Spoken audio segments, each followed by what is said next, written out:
अस्सलाम वालेकुम।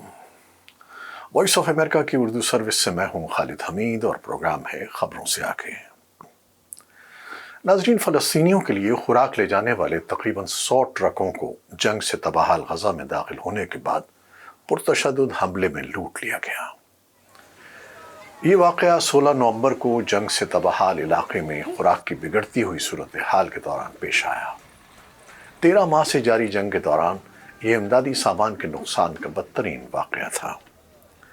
अक़वाम मुत्तहिदा की 2 एजेंसियों ने खबर रसां इदारे रॉयटर्स को बताया कि ट्रकों का ये काफ़िला आलमी इदारा खुराक और फ़लस्तीनी महाजरीन के लिए काम करने वाले इदारे UNRWA की फराहम करदा इमदाद गजा पहुँचा रहा था।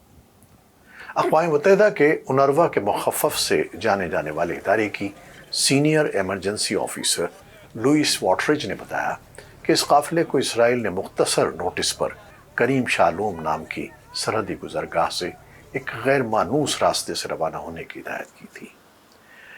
वॉटरिज ने बताया कि 109 ट्रकों के काफ़िले के 98 ट्रकों पर हमला किया गया, जिसके दौरान कुछ ट्रांसपोर्टर्स भी जख्मी हुए। ताहम रॉयटर्स के मुताबिक UNRWA की ओहदेदार ने यह नहीं बताया कि हमला किसने किया था। ताहम उन्होंने कहा कि यह वाक़या जनूबी और वस्ती गजा तक इमदाद पहुँचाने के लिए रसाई की राह में चैलेंजों की शिद्दत को उजागर करता है। UNRWA के एहलकार ने खुराक के बहरान की शदीद सूरत हाल की तरफ इशारा करते हुए बताया कि अगर फौरी मुदाखलत नहीं की गई तो खुराक की पहले ही से शदीद किल्लत मज़ीद बढ़ सकती है। इस बहरान में 20 लाख से ज़्यादा लोगों की ज़िंदगियों को ख़तरा लायक हो जाएगा, जो ज़िंदा रहने के लिए इंसानी हमदर्दी की इमदाद पर इन्हिसार करते हैं। उधर वर्ल्ड फूड प्रोग्राम के एक तर्जमान ने इमदादी काफ़िले की लूट के वाक़े की तस्दीक करते हुए कहा कि गजा में जाने वाले बहुत से रास्तों से सलामती के मसाइल के बायस गुजरना मुमकिन नहीं है। एक इसराइली एहलकार ने कहा कि इसराइल जंग के शुरू ही से इंसानी सूरत हाल को हल करने की कोशिश कर रहा है।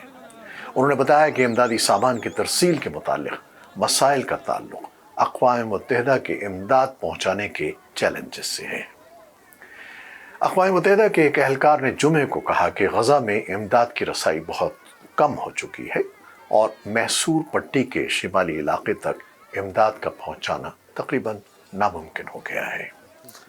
बरतानवी वज़ीर ख़ारजा डेविड लेमी ने सलामती कौंसिल में कहा कि गजा के लिए इमदाद में बहुत ज़्यादा इजाफे की ज़रूरत है। वहाँ 23 लाख लोगों में से अक्सरियत बेघर हो चुकी है और सेहत के अहदेदारों का कहना है कि इसराइली हमलों में हज़ारों अफराद मारे जा चुके हैं।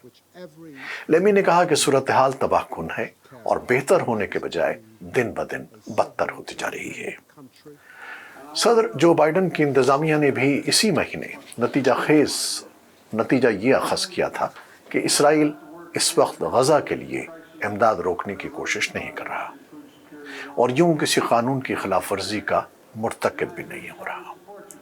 ताहम वाशिंगटन ने तस्लीम किया था कि गजा की सूरत हाल बदतर है।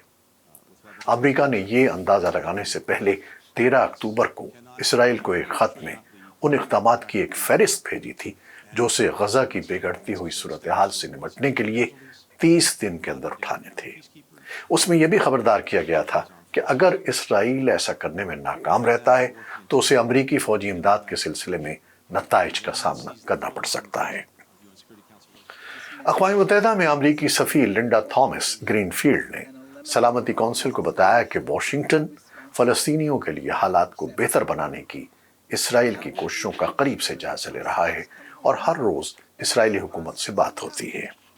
उन्होंने मज़ीद कहा कि इसराइल को फ़ौरी तौर पर गजा में इंसानी ज़िंदगी की तबाहाल सूरत हाल ख़त्म करने के लिए मज़ीद इक़दाम करने चाहिए। थॉमस ग्रीनफील्ड का कहना है कि इसराइल 15 में से 12 बातों पर अमल कर रहा है। ग्रीनफील्ड ने कहा कि हम देखना चाहते हैं कि तमाम इक़दामात पर मुकम्मल अमल दरामद हो। हम वहाँ इंसानी ज़िंदगी की सूरत हाल में ठोस बेहतरी देखना चाहते हैं, जिसमें इमदाद के साथ साथ तिजारती ट्रकों को भी गजा में दाखिले की इजाज़त हो, अमन व अमान की सूरत हाल बेहतर हो और ज़रूरतमंदों तक इमदाद पहुँचाने के लिए गजा के इलाकों में बड़े पैमाने पर लड़ाई में वक्फों पर अमल किया जाए। टूर वैंसलैंड मशरिक़ वस्ता में अमन के लिए अक़वाम मुत्तहिदा की कोशिशों के राबिताकार हैं। انہوں نے کہا کہ غزہ میں انسانی ہمدردی کی بنیاد پر کام کرنے والے امدادی اداروں کو خطرات کا سامنا ہے اور لوگوں تک پہنچنے اور امداد لے جانے میں رکاوٹیں ان کا کام مشکل بناتی ہیں۔ تو ناظرین، ساری صورتحال آپ کے سامنے ہے جو انتہائی تکلیف دہ ہے۔ فریقین بہت سخت موقف اختیار کیے ہوئے ہیں اور غربت و افلاس بڑھتی جا رہی ہے۔ آپ اس مسئلے کا کیا حل دیکھتے ہیں؟ اپنی رائے ضرور دیجیے گا۔ پروڈیوسر عزیز احمد اور ایڈیٹر بہجت جیلانی کے ساتھ خالد حمید اب اجازت چاہتا ہے۔ خدا حافظ۔